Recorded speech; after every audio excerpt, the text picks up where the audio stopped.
म्हणजे 5:30ला उठला, 5:15ला उठला समजा आणि सलग 1 वर्ष करून बघा. आमच्या एवढा अभ्यास, आमच्या एवढं समजा डेडिकेशन आहे आणि सकाळी 6ला अभ्यास सुरू करा समजा 6:15ला आपण करतोय का नाही रोज? रोज आपण करतोय म्हणून म्हणतोय. लय नका करू. 1च वर्ष स्वतःला म्हणजे ऊन येऊ दे, पाऊस येऊ दे, काय बी येऊ दे. एखादा फक्त आजारी वगळता, आजारी असणं वगळता किंवा घरात काही आकस्मिक घटना घडलेल्या वगळता. ते तर स्वाभाविकरीत्या आहे. ते आपल्या हातात नसतं पोरांनो. सकाळी 6 ते लय नाही म्हणत आहे. तुम्ही काय करा माहिती आहे का? संध्याकाळी 7ला अभ्यास बंद करून टाका.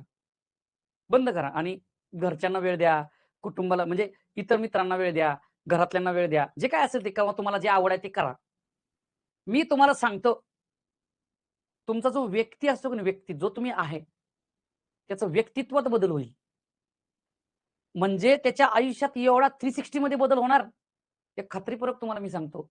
आणि हे मी माझ्या अनुभवातून सांगते. मी लोकांचं ऐकून तत्वज्ञान झाडत नाही. मी तुम्हाला मोठ्या भावासारखे आहे. हे सलग काम करा. 1 वर्ष करायचा. 1 वर्ष.